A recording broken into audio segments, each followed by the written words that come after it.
Hey guys, what's going on? James here, and in this video we are going to be talking about how the Tampa Bay Buccaneers have re-signed tight end Antony Auclair. Now, I know that this is like, James, this happened yesterday. What are you talking about? Come on, this move already happened. I just figured that I wanted to talk about this move while we waited for certain moves to happen or not happen, and just talk about a re-signing that the Tampa Bay Buccaneers have made. But before we talk about that re-signing, actually, I do want to announce that I am officially a Tampa Bay Buccaneers season ticket holder for this upcoming season. It's the first time I have been a season ticket holder by myself. My family had season tickets back in 2006, but we have not even touched or even thought about getting season tickets since then, and this is the first time that I've been a season ticket holder in any capacity since then. So very, very excited for this upcoming season. Going to be very happy to go to all the upcoming home games, and I know people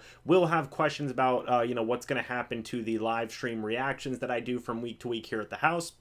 I am going to try and do those now at Raymond James Stadium during the game itself and live stream my reactions then. So yeah, very excited, very happy for this upcoming season, and there you go, I'm a season ticket holder now. But talking about Antony Auclair re-signing with the Tampa Bay Buccaneers, this is a move I like a lot. While the specific numbers haven't come out per se, he was not tendered. He was a restricted free agent, but they just flat out signed him to a one-year contract, so they didn't, run the risk of losing him to a team. And, whenever I saw the signing, I immediately flashed back to a quote that Bruce Arians gave during his press conference at the NFL Combine, and the quote was this: asked about tight end Antony Auclair, a restricted free agent, Arians said he's one of the best blocking tight ends in the league and a priority for the team moving forward. So, yeah, that happened pretty quickly. I mean, I know the Buccaneers haven't made a ton of signings and re-signings and things along those lines, but he was one of the first guys they decided to bring back. Him, Shaq Barrett, and Jason Pierre-Paul.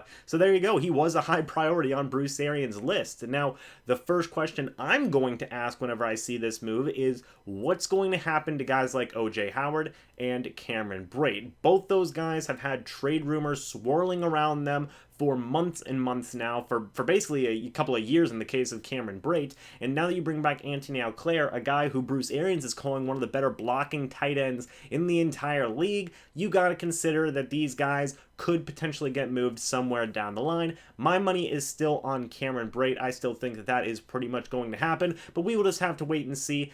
Getting rid of a guy like Cameron Brate, it's a move that would free up $6 million, where, depending on who the Tampa Bay Buccaneers sign, they may need that extra $6 million more dollars so they can bring in a couple of more free agents. Again, O.J. Howard, I said it before, I'll say it again, doesn't make a whole lot of sense from a money move standpoint, and I still think that he has the more raw potential over a guy like Cameron Brate. Still love Cameron Brate, but I still think that Cameron Brate is the favorite to get traded for the Tampa Bay Buccaneers, especially now with the re-signing of Antony Auclair. Talking a little bit about him, I think he's a little underrated. I thought that he did some really, really good things as a receiving tight end in preseasons and in some regular seasons for the games for the Tampa Bay Buccaneers in the past. This past season, he was unfortunately injured by week 8, so he couldn't play out the full season, but I really like Antony Auclair. I think he's a very, very good tight end. His blocking ability is something that Bruce Arians absolutely loves, just based on that quote I gave you guys. And that's what Bruce Arians values from his tight ends in his scheme. He values a tight end who can block. He thinks that Antony Auclair is one of the better blocking tight ends in the NFL. This seems like a pretty open and shut case to me. So he's back. I think that he's going to end up being the backup tight end for the Tampa Bay Buccaneers for this upcoming season, replacing a guy like Cameron Brate. But we will have to wait and see. Obviously things could change. But Antony Auclair, he's back. I think he's going to have a big role for the team moving forward into next season. But guys, let me know what you think about this move down in the comment section below. What do you think about Antony Auclair? What do you think of him as a receiver and as a blocking tight end? I think he is very, very underrated in both those categories. So yeah, let me know what you guys think. But guys, thanks so much for watching this video. Hope y'all enjoyed. But until the next video or the next live stream, I'll see you guys in the next one. But until then, and as always, guys, goodbye for now, and go Bucs.